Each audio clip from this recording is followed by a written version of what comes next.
नमस्कार दोस्तों, मेरा नाम है रोहित खत्री और मैं आपका स्वागत करता हूं मेरे YouTube चैनल जिसका नाम है स्टडी विद रोहित खत्री पर। 21 अगस्त के जितने भी इम्पोर्टेंट करंट अफेयर्स थे वो सारे के सारे मैंने इस वीडियो में डाले हैं और 21 अगस्त के करंट अफेयर्स के बाद 20 अगस्त वाले करंट अफेयर्स रिवाइज भी कराए हैं। उसके एंड में एक क्वेश्चन पूछा है जिसका जवाब आपको कमेंट बॉक्स में देना है।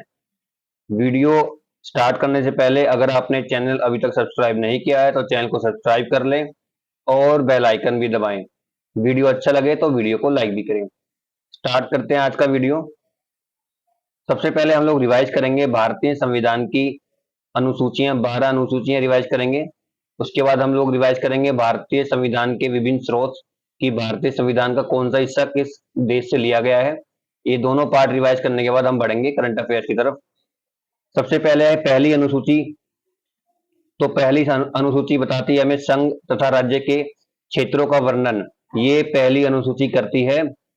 अनुसूची जो नंबर 2 है, दूसरी अनुसूची, वो करती है भत्ते और वेतन की बात।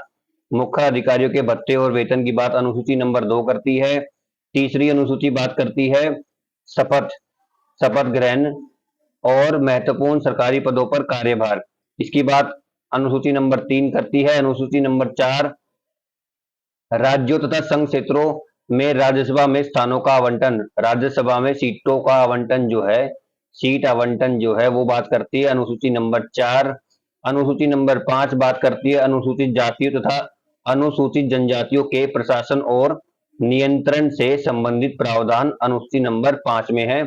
अनुसूची नंबर 6 में मेघालय, त्रिपुरा, असम और मिजोरम जैसे राज्यों के जनजातीय क्षेत्रों के प्रशासन और विषय में प्रावधान अनुसूची नंबर 6 में है। अनुसूची नंबर 7 में संघ सूची, राज्य सूची, समवर्ती सूची, संघ और राज्य के बीच शक्ति वितरण से संबंधित है ये, जिसमें ये तीनों सूचियां हैं। समवर्ती सूची जो है इसमें ये ऑस्ट्रेलिया से ली गई है, ये भी आप साथ के साथ नोट रखें। 8वीं अनुसूची, 8वां शेड्यूल जो है 22 भाषाओं का ब्यौरा हमें देता है कि संविधान में 22 ऑफिशियल आधिकारिक भाषाएं कौन कौन सी है। 9वीं अनुसूची जो है, जो संविधान संशोधन के तहत लाई गई थी 1951 में, भूमि सुधार के बारे में है। 10वीं अनुसूची 1985 में संविधान संशोधन के द्वारा ऐड की गई दल परिवर्तन, एंटी डिफेक्शन लॉज। 11वीं अनुसूची 11 शेड्यूल और 12वीं अनुसूची 12 शेड्यूल जो है, ये दोनों 1992 में संविधान संशोधन 73 और 74 के तहत जोड़े गए, जिसमें 11वीं है पंचायती राज और 12वीं है नगर पालिका। अब हम रिवाइज करेंगे संविधान के स्रोत। तो ऑस्ट्रेलिया से क्या क्या लिया गया है ये मैं आपको बताऊंगा। ऑस्ट्रेलिया से लिया गया है समवर्ती सूची, व्यापार वाणिज्य की स्वतंत्रता और संसद के दोनों सदनों की संयुक्त बैठक। ये तीनों जो है ऑस्ट्रेलिया से लिए गए हैं। कनाडा से लिए गए हैं एक मजबूत केंद्र के साथ संघ, अवशिष्ट शक्तियों का केंद्र में निहित होना, केंद्र द्वारा राज्यों के राज्यपाल की नियुक्ति और सर्वोच्च न्यायालयों का सलाहकार क्षेत्राधिकार। आयरलैंड से क्या क्या लिया गया है? आयरलैंड से लिया गया है डीपीएसपी, राज्य के नीति निर्देशक सिद्धांत, राज्यसभा में के लिए सदस्यों का नामांकन और राष्ट्रपति के चुनाव की विधि। ये तीनों चीजें आयरलैंड से ली गई है। यूके, यूनाइटेड किंगडम से क्या क्या लिया गया है? संसदीय सरकार, कानून का शासन, विधायी प्रक्रिया और एकल नागरिकता, सिंगल सिटीजनशिप, ये भी यूके से ली गई है। उसके अलावा द्विसदन संसदीय विशेष अधिकार, रिट जारी करने की जो शक्ति है वो भी यूके के संविधान से ही बोरो की गई है। और कैबिनेट प्रणाली, ये 8 चीजें जो है यूके के संविधान से ली गई है। यूएस से, यूनाइटेड स्टेट्स ऑफ अमेरिका से क्या क्या लिया गया है? वहां से लिया गया है मौलिक अधिकार, न्यायिका की स्वतंत्रता, न्यायिक समीक्षा, राष्ट्रपति पर महाभियोग आर्टिकल 61, उच्चतम न्यायालय और उच्च न्यायालय के न्यायाधीशों को हटाया जाना और उपराष्ट्रपति का पद। सोवियत संघ, रूस जिसको आप बोलते हैं, वहां से लिया गया है मौलिक कर्तव्य, फंडामेंटल ड्यूटीज, भाग 4A आर्टिकल 51A, प्रस्तावना में न्याय के आदर्श जैसे सामाजिक, आर्थिक और राजनीतिक न्याय। दक्षिण अफ्रीका से क्या क्या लिया गया है? दक्षिण अफ्रीका से लिया गया है भारतीय संविधान में संशोधन की प्रक्रिया, भाग 20 आर्टिकल 368, राज्यसभा के सदस्यों का चुनाव। फ्रांस से लिया गया है गणतंत्र और प्रस्तावना में स्वतंत्रता, समानता और बंधुत्व के आदर्श वाक्य जो है फ्रांस से लिए गए हैं। जर्मनी से लिया गया है आपातकाल के दौरान मौलिक अधिकारों का निलंबन। और जापान से लिया गया है कानून द्वारा स्थापित प्रक्रिया। तो ये 10 देशों से जो जो संविधान ने बोरो किया है, उधार लिए हैं, वहां से उठाए हैं, वो सभी मैंने आपको रिवाइज कराए। अब हम करेंगे 21 अगस्त वाले करंट अफेयर्स। सबसे पहला क्वेश्चन, सबसे इंपॉर्टेंट क्वेश्चन, फीफा महिला विश्व कप 2023 कौन जीता? Who won the FIFA women's world cup 2023? तो स्पेन ने अपना पहला खिताब जीत लिया है। इंग्लैंड को इन्होंने 1-0 से हराया। और ये फीफा वुमेन्स वर्ल्ड कप कहां हुआ था? ऑस्ट्रेलिया और न्यूजीलैंड ने इसकी मेजबानी की। क्वेश्चन नंबर 2, चंद्रमा लैंडिंग के दौरान कौन से देश का लूना 25 दुर्घटनाग्रस्त हो गया? Which countries Luna 25 got crash during moon landing? तो कुछ दिन पहले मैंने आपको बताया था कि रशिया का लूना 25 जो है चांद पर जो है चांद के लिए रवाना हो गया, लेकिन उसका कल जो है उसकी दुर्घटनाग्रस्त होकर वो जो है वो नष्ट हो गया है। और रोस कॉस्मोस जो रशिया की स्पेस एजेंसी है उसने इस बात की पुष्टि की है। रोस कॉस्मोस ने बताया कि उसका मानव रहित रोबोट लैंडर कक्षा में अनियंत्रित होने के बाद चंद्रमा से टकरा गया। क्वेश्चन नंबर 3, 53वां ISSF वर्ल्ड शूटिंग चैंपियनशिप कहां आयोजित की जा रही है? Where is the 53rd ISSF world shooting championship being organised? तो इसका ऑर्गेनाइज किया जा रहा है अजरबैजान के बाकू में। अजरबैजान जो एशिया की कंट्री है, इसकी कैपिटल है बाकू, वहां पर ये ऑर्गेनाइज की जा रही है। 16 अगस्त से लेके 1 सितंबर तक ये रहेगी। और इसमें जो है बाकू में अभी तक भारत का प्रदर्शन क्या रहा? बाकू में अभी तक भारत ने 4 स्वर्ण और 3 कांस्य, टोटल 7 पदक अभी जीत लिए हैं। और अजरबैजान जो है मैं आपको मैप में भी दिखा देता हूँ। अजरबैजान की लोकेशन आप देख सकते हैं, ये है अजरबैजान और इसकी कैपिटल बाकू जो हाईलाइटेड है। उसके अलावा आसपास के देश भी आप देख लीजिए, अर्मेनिया, जॉर्जिया और ये कैस्पियन सी, ब्लैक सी और मेडिटेरियन सी, ये 3 सी भी आप इस मैप से देख सकते हैं। आगे बढ़ते हैं। विश्व मच्छर दिवस कब मनाया गया? When was world mosquito day observed?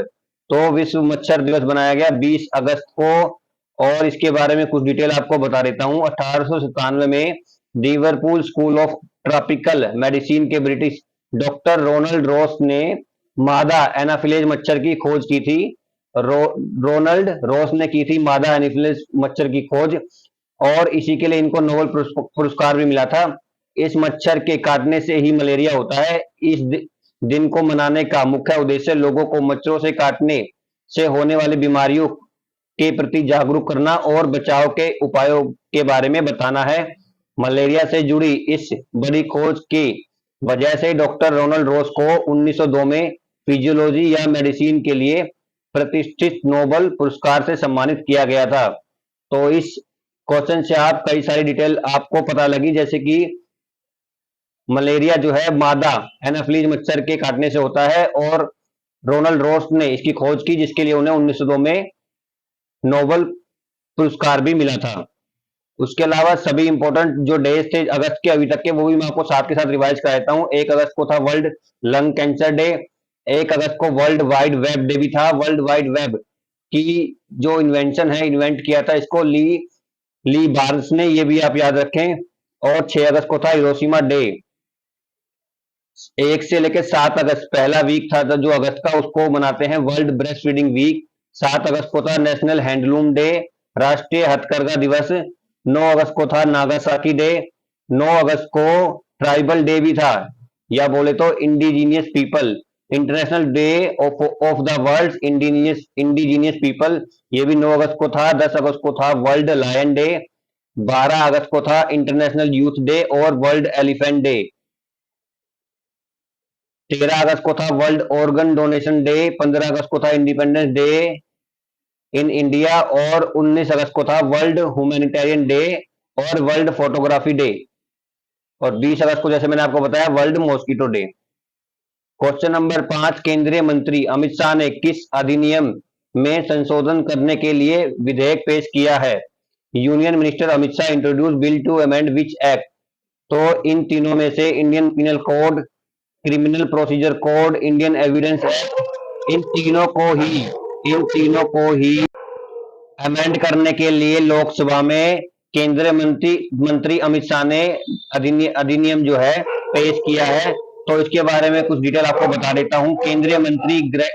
केंद्रीय गृह मंत्री अमित शाह ने अमित शाह जो है गृह मंत्री के अलावा सहकारिता मंत्री भी है।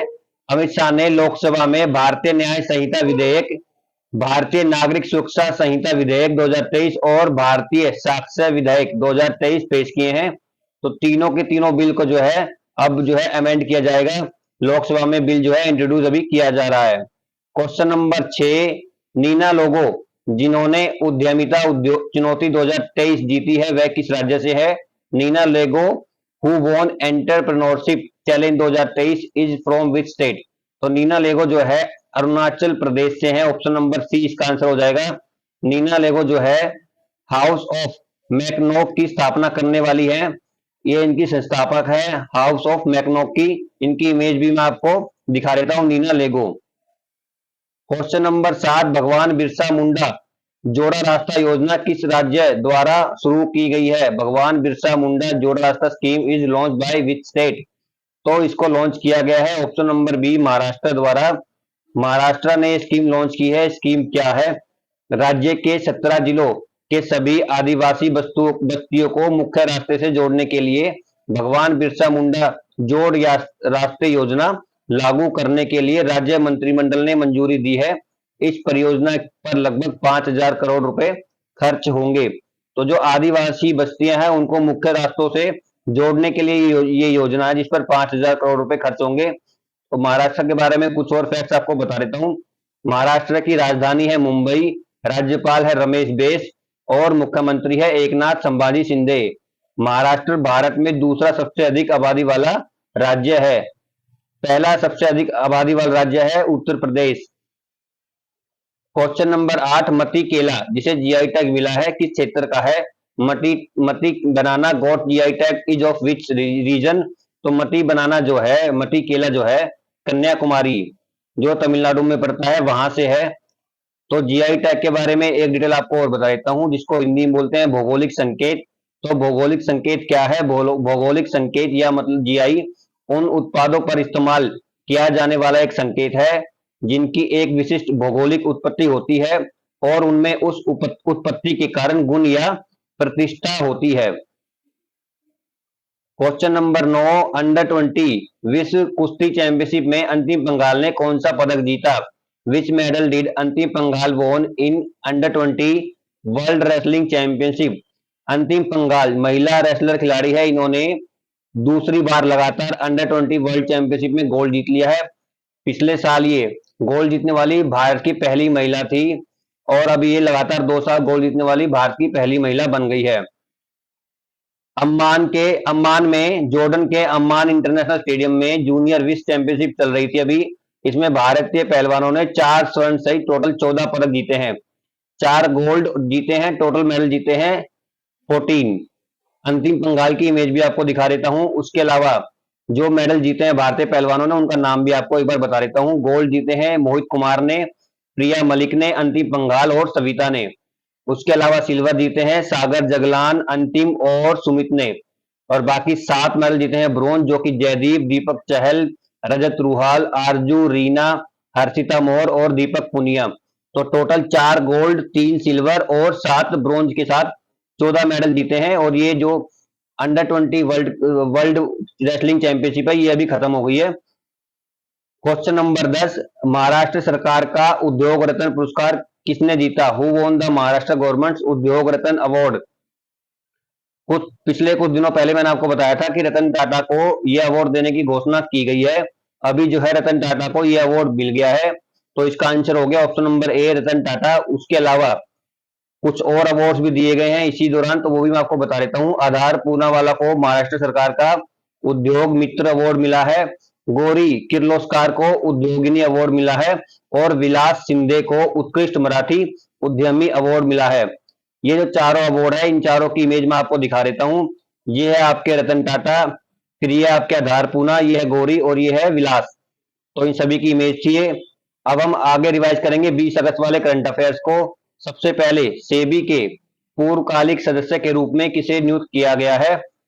तो who has been appointed as full time member of SEBI? Kamlesh Varshney और अमरजीत सिंह दोनों को ही सेबी का पूर्वकालिक सदस्य चुना गया है। क्वेश्चन 2, किस राज्य ने पूरे राज्य को प्राकृतिक आपदा प्रभावित क्षेत्र घोषित किया है? तो इसका आंसर है option number C, Himachal Pradesh. CRISIL ने 2024 के लिए भारत की जीडीपी वृद्धि का कितना अनुमान लगाया है? How much CRISIL forecast India GDP growth for 2024? तो इसका आंसर है ऑप्शन नंबर डी, मात्र 6%। बोलीविया में भारतीय राजदूत के रूप में किसे नियुक्त किया गया है? Who has been appointed as Indian ambassador to Bolivia? तो इसका आंसर है Vishwas Vidu Sapkal. Vishwas Vidu Sapkal. Question number 5, Nicaragua में भारतीय राजदूत के रूप में किसे नियुक्त किया गया है? इसका आंसर है सुमित सेठ। निकारागुआ की लोकेशन आप मैप में जरूर देख ले, सेंट्रल अमेरिका में पड़ती है इसकी लोकेशन। विश्व फोटोग्राफी दिवस कब मनाया जाता है? इसका आंसर है ऑप्शन नंबर बी, 19 अगस्त। और इस बार की थीम थी लैंडस्केप। क्वेश्चन नंबर 7, किस राज्य ने प्रवासी मजदूरों को पंजीकृत करने के लिए अतिथि पोर्टल लॉन्च किया है? तो इसका आंसर है केरला। केरला ने अतिथि पोर्टल लॉन्च किया है रजिस्टर करने के लिए माइग्रेंट लेबर्स को। क्वेश्चन नंबर 8, रिलायंस जियो ने किस देश के high speed optical fibre network को जोड़ने से संबंधित कार्य पूरा किया है? तो रिलायंस ने अभी मालदीव्स के high speed optical fibre network के काम को कंप्लीट कर दिया है। क्वेश्चन नंबर 9, दुनिया का पहला 3D प्रिंटेड रॉकेट अग्निबाण किसने बनाया? Who build the world first 3D printed rocket बाण? तो अग्निबाण जो है ये बनाया है अग्निकुल कॉस्मोस ने। अग्निकुल कॉस्मोस जो है भारत की एक प्राइवेट निजी एयरस्पेस कंपनी है, जैसे कि स्काईरूट भी भारत की एक निजी एयरस्पेस कंपनी है। आईसीसी टी20 पुरुषों की रैंकिंग में शीर्ष पर कौन है? Who is at the top in ICC टी20 मेंस रैंकिंग? तो इसमें सूर्य कुमार यादव नंबर 1 पर, मोहम्मद रिजवान नंबर 2 पर, बाबर आजम नंबर 3 पर और एडन माकरम नंबर 4 पर है। पिछली वीडियो में आपसे क्वेश्चन पूछा था, क्रिसिल ने 2024 के लिए भारतीय जीडीपी की वृद्धि का कितना अनुमान लगाया? इसका आंसर ऑप्शन नंबर डी, 6%। आज की वीडियो का क्वेश्चन है, फीफा महिला विश्व कप 2023 कौन जीता? Who won the FIFA women's world cup 2023? इसका जवाब आपको कमेंट बॉक्स में देना है। पूरा वीडियो देखने के लिए बहुत बहुत धन्यवाद। अगर आपको पीडीएफ चाहिए इस सेशन का तो आपको मिल जाएगा मेरे Telegram channel study with Rohit Khatri पर। पीडीएफ आपको अगर कल वाले सेशन का चाहिए वो भी मिल जाएगा मेरे चैनल पर, और इस वाले का भी पीडीएफ में डाल दूंगा। चैनल अगर आपने अभी तक सब्सक्राइब नहीं किया है, चैनल को सब्सक्राइब कर ले, बेल आइकन दबाएं, वीडियो अच्छा लगे तो वीडियो को लाइक भी करें। मिलेंगे आपसे अगली वीडियो में। धन्यवाद।